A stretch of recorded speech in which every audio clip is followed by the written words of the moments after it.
JD talks के एक और बेहतरीन एपिसोड में आप सभी का भरपूर स्वागत है। हमारा नाम जुनैद है। आज के इस बेहतरीन एपिसोड में बेसिकली हम आपको बताएंगे कि एक सेल्स ऑफिसर की क्या क्या रिस्पॉन्सिबिलिटी होती हैं बैंकिंग फील्ड में। अगर आप एचडीएफसी बैंक में काम करने की सोच रहे हो तो ये वीडियो आपके लिए स्पेशल है। इस वाले वीडियो से पहले 4 एपिसोड और रिलीज कर दिए हैं एचडीएफसी बैंक में as a sales officer responsibilities के बारे में। अगर आप उन चारों को देखना चाहते हो तो लिंक आपको डिस्क्रिप्शन में मिल जाएंगे, स्टेप बाय स्टेप आप देख सकते हो। आगे बढ़ते हैं। सबसे पहला पॉइंट हमारे पास है डिजिटल बैंकिंग प्रमोशंस। दोस्तों आज की तारीख में जैसे आप सभी को पता है सारी चीजें ऑलमोस्ट सारी चीजें ऑनलाइन बैठी हुई हैं। चाहे वो आपका बैंक हो, चाहे वो आपका रेलवे हो, चाहे वो आपका हवाई जहाज का काम हो, मतलब देश में जितने भी काम है ना वो सारे के सारे काम आप ऑनलाइन घर पे बैठ के कर सकते हो। ठीक है, चाहे आपको टिकट बुक करना हो, चाहे आपको अपना बैंक में अकाउंट खुलवाना हो, एफडी करनी हो, म्यूचुअल फंड खरीदना हो, बाइक का इंश्योरेंस कराना हो, डीएल अप्लाई करना हो, मतलब कुछ भी आप काम ऑनलाइन कर सकते हो। इसी तरीके से इन्होंने कहा है कि एज ए सेल्स ऑफिसर आपको ये करना है कि प्रमोशन जो करना है वो डिजिटली करना है। ठीक है, मान लो ये एक क्रेडिट कार्ड है तो इसको ऑफलाइन जाकर तो बेच भी सकते हो, कोई इशू नहीं है, लेकिन आपको ऑनलाइन बेचने की कोशिश करनी है, ऑनलाइन भी प्रमोशन करना है,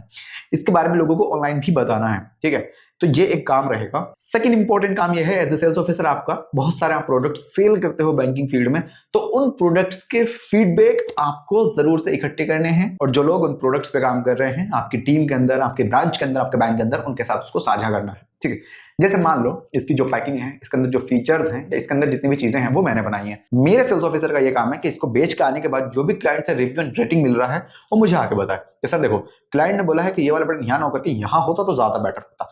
इतनी छोटी छोटी बातों को भी आपको ध्यान में रखने की जरूरत है एज ए सेल्स ऑफिसर। ठीक है, तो ये आपका रिस्पॉन्सिबिलिटी था जो मैंने आपको बताया है। दोस्तों मैं आपको पॉइंट नंबर 3 बताने वाला हूं, बट उससे पहले एक जबरदस्त और इंपॉर्टेंट अनाउंसमेंट आप सभी के लिए। देखिए, अगर आपने आज तक बहुत बार जॉब्स के लिए अप्लाई किया है और आपको जॉब मिलना तो बहुत दूर की बात है, इंटरव्यू की कॉल तक रिसीव नहीं हो रही है, तो आपको चाहिए एक ब्रांड न्यू प्रोफेशनल रेज्यूमे। यार देखो, मैंने बहुत सारे वीडियोस देख लिए, बहुत कुछ समझ लिया इंटरनेट की दुनिया में।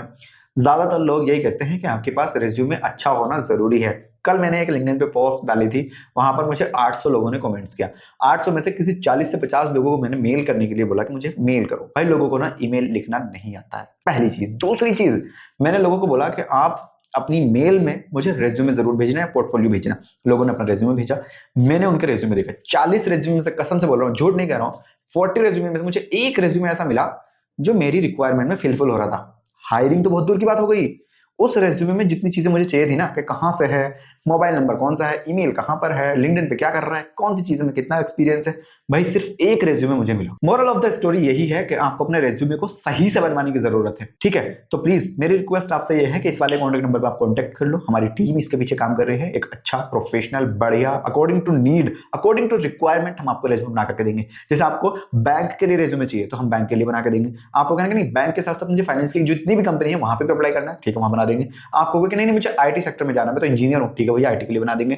आप कहते हो कि नहीं नहीं सर मेरे को तो बीपीओ में जाना है, बेसिक वाला चाहिए, बीपीओ के लिए बना देंगे। हमसे जो बोलोगे हम उसमें बना देंगे, बट हाँ रेज्यूमे फ्री नहीं है। रेज्यूमे की कॉस्ट है एज ए फ्रेशर 299 रुपीज और एज ए एक्सपीरियंस, एक्सपीरियंस भी लिमिट में होना चाहिए, नहीं कि 50 साल 30 साल काम करते हो तो यही रेट है, नहीं। एज एक्सपीरियंस जो कॉस्ट है वो है 499 रुपीज। तो प्लीज एक बार आप कॉन्टैक्ट कर सकते हो। अगर आप रेट की बात कर रहे हो तो एक बार फाइवर पे जाके चेक करना, 10,000 रुपए तक भी रेज्यूमे के लेते हैं। अगर आप इस भ्रम में हो ना कि रेज्यूमे तो 20 रुपए में बन जाएगा, 2024 चल रहा है, 20 वाले से काम चलेगा नहीं है। ठीक है जी, तो ये था रेज्यूमे के बारे में। अब हम बात करते हैं पॉइंट नंबर 3 और यह है नेटवर्किंग विद बिजनेस पार्टनर। दोस्तों एक समझने वाली बात यह है कि हमारे बैंक में बहुत सारे ऐसे लोग काम करने आते हैं या फिर ऐसे लोग अकाउंट्स खुलवाना आते हैं या ऐसे लोगों को हम सर्विस देते हैं जो कई तरीके के बिजनेस करते हैं। तो हमें उन सभी बिजनेसमैन के साथ एक अच्छा रिलेशन बिल्ड करना है, एक अच्छा नेटवर्क बिल्ड करना है। ठीक है, नेटवर्क से हमें बहुत फायदे होते हैं। मैंने पिछले वीडियो में भी एग्जांपल दिया था कि मुझे नेटवर्किंग का ये फायदा हुआ। मैंने ये लैपटॉप परचेस करना था, इसकी कीमत 99,000 रुपीज है। मैंने एक बंदे से बोला कि मुझे एचडीएफसी का कार्ड चाहिए, उसने एचडीएफसी का क्रेडिट कार्ड दिया जिसकी हेल्प से मुझे 5,000 रुपए की बचत हो गई। साथ साथ मैंने एक बंदे को बोला कि मुझे एक कॉलेज का आइडेंटिफिकेशन प्रूफ चाहिए, आइडेंटिफिकेशन कार्ड चाहिए, उस बंदे ने मुझे अपना आइडेंटिटी कार्ड दिया, वहां से मुझे 8 से 10,000 रुपए की बचत हो गई। इस तरीके से मैंने और भी चीजें लगाई तो लैपटॉप की कीमत हाँ कम हो गई थी। नेटवर्किंग का फायदा ये होता है। तो आपको भी as a sales person networking के ऊपर, रिलेशनशिप के ऊपर बहुत ज्यादा ध्यान देने की जरूरत है। दोस्तों इसी के साथ साथ पॉइंट नंबर 4 हमारे पास है कस्टमर एजुकेशन या फिर एजुकेशन। देखिए बैंकिंग फील्ड में बेसिकली बहुत सारे प्रोडक्ट्स होते हैं, आपको भी पता है, मेरे को भी पता है। ठीक है, अगर आपको नहीं पता तो आप एक बार गूगल करोगे, आपको पता लग जाएगा कि बैंक क्या क्या प्रोडक्ट सेल कर रहे हैं। और सारे बैंक ना कुछ अलग, कुछ ना कुछ नया जरूर से एड ऑन करते हैं। मान लीजिए ये बैंक का एक प्रोडक्ट है, ठीक है। तो आपको अपने कस्टमर्स को एजुकेट करना जरूरी है इस प्रोडक्ट के बारे में। आप पूरा प्रॉपर पीपीटी बना सकते हो कि ये क्रेडिट कार्ड है, इसका ये एक फायदा है, ये इसका दूसरा फायदा है, ये इसका तीसरा फायदा, इधर इसके बेनिफिट्स अलग हैं, इनको भी आप अप्लाई कर सकते हो, लेकिन इसका टर्म्स एंड कंडीशंस हैं, लेकिन यहां पर आप अप्लाई कर सकते हो, ये इजिली चीजें हो जाएंगी। तो आपको अपने प्रोडक्ट्स के बारे में एजुकेट करना जरूरी है। अच्छा, लोगों को नहीं पता था कि हम रेज्यूमे बनाते हैं, हमारे रेज्यूमे का क्या फायदा है, हम अपने रेज्यूमे कैसे बनाते हैं, क्या चीजें मिलती हैं, नहीं पता था ना। अभी हमने वीडियो में पहले बताया ना आपको। अब आप 1% डिसीजन नहीं बना सकते हो कि यार सर कह रहे हैं तो एक बार बनवा के देख लेते, क्या पता हमारी नौकरी भी लग जाए। मतलब देखो, नौकरी तो लगी जाएगी, ऐसा है, हमें इतना भरोसा है, लेकिन जब तक हम आपको एजुकेट नहीं करने के, जब तक हम आपको बताने के नहीं है, सही से नहीं बताने के हैं, तब तक आपको पता नहीं चलेगा और आप हमारी सर्विस नहीं लोगे। तो इसीलिए as a banker, as a sales officer, आपकी रिस्पॉन्सिबिलिटी है कि आप अपने क्लाइंट्स को एजुकेट करें, उनको बताएं एक्चुअली, ठीक है, और यही आपका काम है। इसी के साथ साथ पॉइंट नंबर 5 है हमारे पास परफॉर्मेंस एनालिसिस। परफॉर्मेंस एनालिसिस में हमें बहुत सारी बातों का ध्यान रखना जरूरी है, जैसे कि कोई बंदा क्या काम कर रहा है, किसको क्या काम देना चाहिए, इसके अलावा और भी बहुत सारी चीजें हैं। बेसिकली वीडियो की जो लेंथ है वो थोड़ी सी ज्यादा लंबी हो रही है, तो हम थोड़ा शॉर्ट में बात करते हैं। 6 पॉइंट हमारे पास है कस्टमर सेगमेंटेशन। यार हर कस्टमर का एक अलग सेगमेंट होता है, हर कस्टमर की एक अलग सोच होती है, ठीक है। जैसे मेरी सोच है कि 1 लाख रुपए का लैपटॉप बढ़िया है, नहीं ले सकते थे, ले लिया, या ये बहुत सारी चीजें। बहुत सारे लोग कहेंगे नहीं नहीं, एप्पल का नहीं चाहिए हमें, विंडो चला लेंगे, और बहुत सारी चीजें हैं, ठीक है। इसी तरीके से बैंकिंग में काम होता है, इस तरीके से बहुत सारी चीजें। और कुछ लोगों को कुछ चीजों की जरूरत होती भी नहीं है। जैसे अगर कोई मुझसे बोले कि आपको करंट अकाउंट लेना चाहिए, भाई मुझे जरूरत नहीं है। या कुछ लोग मेरे को बोले आप एफडी करा लो, भाई मेरे को नहीं करानी। लेकिन कुछ लोगों को करंट अकाउंट की जरूरत होती ही है, और कुछ लोग एफडी ही कराते हैं। पर्सनलाइज सर्विस देना बहुत ज्यादा जरूरी है। जैसे आपको उनकी रिक्वायरमेंट को समझते हुए कुछ चीजें पर्सनली सेल करने की कोशिश करनी है, पर्सनली सर्विस देने की कोशिश करनी है। ये एक इंपॉर्टेंट पॉइंट था, इसके बारे में आप चाहो तो गूगल कर सकते हो। इसी के साथ साथ पॉइंट नंबर 7 हमारे पास है, लेकिन उससे पहले एक बात बता दूं जो कि बहुत जरूरी है आपको जानना। देखिए, इंडिया या किसी भी प्राइवेट बैंक में इंटरव्यू देने जाना है, इंडिया या किसी भी प्राइवेट बैंक में अगर आपको नौकरी चाहिए और अच्छी परफॉर्मेंस लानी है, देखिए पहली बात तो नौकरी लेना है, परफॉर्मेंस तो दूसरी बात है। तो इन सभी चीजों में एक चीज जो सबसे जरूरी है वो है कम्युनिकेशन स्किल्स। आपको ना बातचीत करना आना बहुत जरूरी है।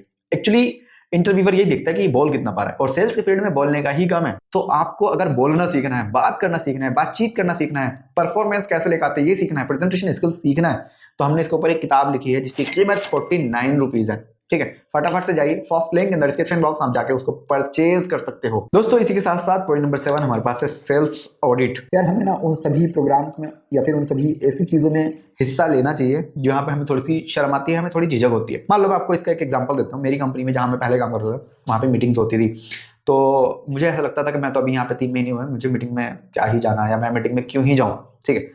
तो कई बार मुझे बॉस ने भी पर्सनली भी बुलाया कि जुनैद को भी बुला लो, ये क्यों नहीं आया, इससे भी सवाल जवाब करेंगे, कर क्या रहा कंपनी में इतने दिन से काम। तो फिर मुझे समझ में आया कि यार जब मेरे को बुलाते हैं लोग, इससे पहले मैं खुद से जाऊंगा, ठीक है। ऐसे मुझे को बाप बनने की जरूरत नहीं है कि मुझे बुलाया जा रहा है, नहीं, इतना भी मैं बड़ा नहीं हूँ।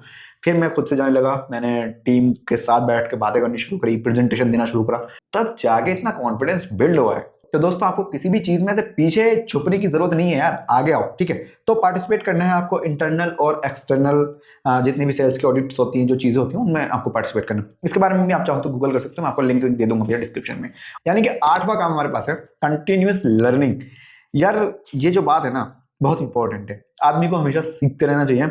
अगर आप रोज की 1 लाइन 2 लाइन भी सीखते हो, वो भी एक बहुत बड़ी अचीवमेंट है। क्योंकि देखो, 1 लाइन आज सीखोगे, आज से 30 दिन बाद ये पूरा पेपर आप सीख जाओगे, ठीक है। और अगर आपने आज 1 लाइन भी नहीं सीखी, तो आपने 30 दिन में कुछ नहीं सीखा, कुछ नहीं सीखा। लेकिन एक एक करके 30 लाइन सीख गए, कितनी बड़ी बात है। तो डेली बेसिस पे, वीकली बेसिस पे, क्वार्टरली बेसिस पे, मतलब जैसे भी आपको जहां भी टाइम मिलता है, भैया कुछ ना कुछ सीखते रहो, नई चीजें सीखते रहो, नए नए प्रोग्राम्स हैं उन सब में लेते रहो हिस्सेदारी, जाके चीजें सीखते रहो। अगर आप सीरियसली चीजों को सीखना चाहते हो ना, तो सिखाने वाले लोग ना बहुत ही वेल हैं, वो बहुत सिखाने को तैयार बैठे हुए हैं, बस आपको सीखने की जरूरत है। दोस्तों अब तक हमने 8 पॉइंट आपके साथ डिस्कस किए हैं, इन सभी को और भी ज्यादा डिटेल में मैंने डिस्क्रिप्शन में डाल दिया है, आप चाहो तो रीड कर सकते हो। साथ ही साथ एक इंपॉर्टेंट बात यह है, हमने इंटरव्यू के बारे में एक ई बुक बनाया हुआ है, आप चाहो तो उसको भी परचेज कर सकते हो। उसमें हमने 200 क्वेश्चन लिखे हैं विद सैंपल आंसर।